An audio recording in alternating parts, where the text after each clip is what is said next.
friends. So I'm back. I don't have any words of encouragement or wisdom or scripture for you today. Instead, I wanted to share something that I have been doing with my kids that I have really enjoyed, and I've kind of revamped. And so I wanted to share the details with that, and just kind of maybe get some information from you, see what you do maybe in the same way, because I would love to have ideas also from the other mamas out there. So when I had 3 kids, I started a journal for each kid, and I would write them little notes. I started when my twins were infants, and so I would write them notes on like what size they were wearing or when they learned to roll over or walk. But I would also write down, dreams and hopes that I have for them, and just how much I love them, what I noticed about them. But when I added the 4th kid, it just became overwhelming. It took too long to write each letter, and then I would write one person and not the other, and then I would feel guilty about that. And so I think I saw on Pinterest, somebody said to open an email address for each of your kids. So I did that. I opened the Google email address, Gmail email address, and I attached it to my email. And I have been sending them letters. And it's so easy because you can do everything on your phone now. So pictures I take, I can just attach them and send them over right from my phone. So I can do it anywhere. But I started feeling like I had to do like every big event. Anytime we did an adventure, I'd want to send those over. And so then I got behind on that, and then that felt overwhelming, and so I stopped doing it. So I've been thinking about how can I not feel overwhelmed, but still continue with this thing that I've liked doing. And so I think for 2017, what I'm going to try is I'm going to send one generic email at the end of the month to all 5 at the same time, and just tell them what we did that month. Just, like how the month went, what kind of special things we did with Daddy. Sunday is family day for us, so we go to church, and then we do something fun with Daddy because he works quite a bit, and so I want the kids to have memories of quality time with him. And so especially even when they're little, I want them to be able to see him. So a lot of times we'll go to the park or a museum or something like that. So I'm going to tell them the things that we did with Daddy, and then I think halfway through the month, or whenever I find some time, maybe the first week of the month, I will send an individual email to each one. And that way they get 2 emails a month. Then it's not totally overwhelming, because if I don't give them the email address for 10, 15 years, that's hundreds of emails they're going to get to look through. So that is my plan. My other thought process is, I know this sounds kind of morbid, but I don't mean it to be morbid. I just am like a big picture kind of thinker. And so nobody's guaranteed tomorrow. Like, I'm not guaranteed tomorrow. You are not guaranteed tomorrow. And so if something were to happen to me today, my youngest is not even 2. So he wouldn't even remember me.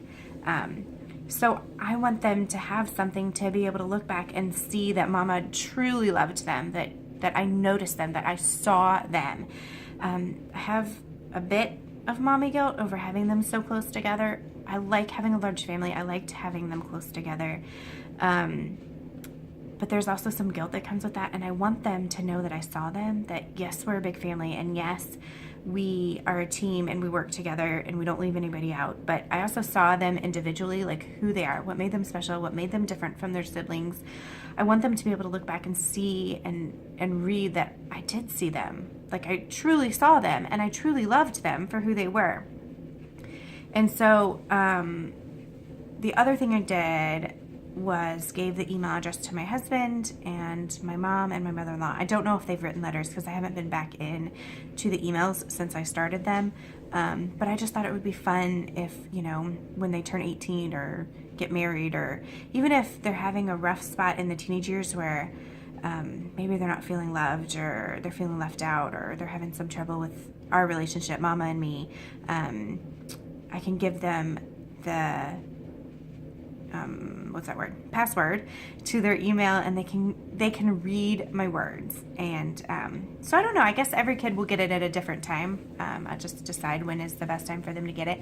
But I really love the idea of being able to keep that memorabilia. And when I was a kid growing up, our basement flooded several times, and I remember my parents losing pictures and losing things that were important to them. And so if it's not, I mean, if it's printed out, that's great. But if it's in a secure place, then they can download the pictures and print them out themselves. They will have those pictures.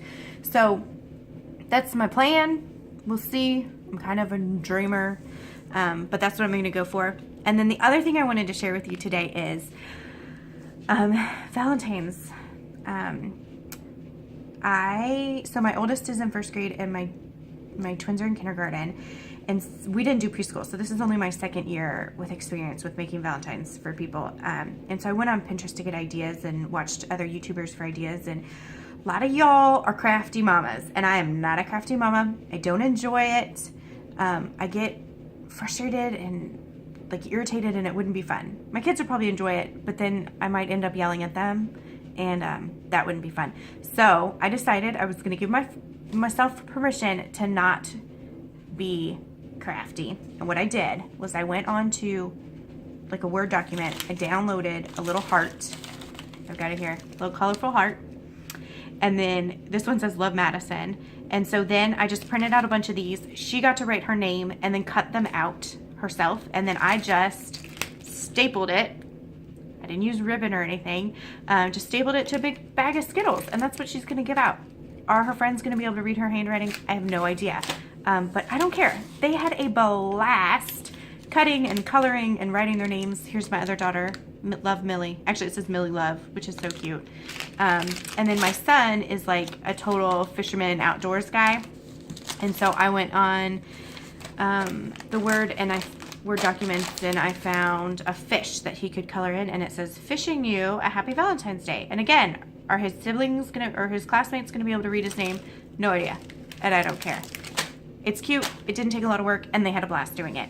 And so I'm giving you permission that if you are not a crafty mom, to just do the bare minimum and let your kids have fun. They're not going to remember that mama did the bare minimum. They're going to remember that they had a fun time. And so if you are a crafty mom and you have perfect, beautiful crafts for your Valentine's Day, more power to you. I can't wait to see them. But if you're not, I give you permission to just staple a piece of paper onto a bag. I'm all about it. So anyway, I hope that you found maybe the email idea helpful. I'd love to know what you do for your kids to like kind of leave your legacy, or if you do a different version of that idea. I'd love to hear about what you do, maybe if you have something even easier and less overwhelming than my idea. But anyway, have a great Monday, and I will see you again.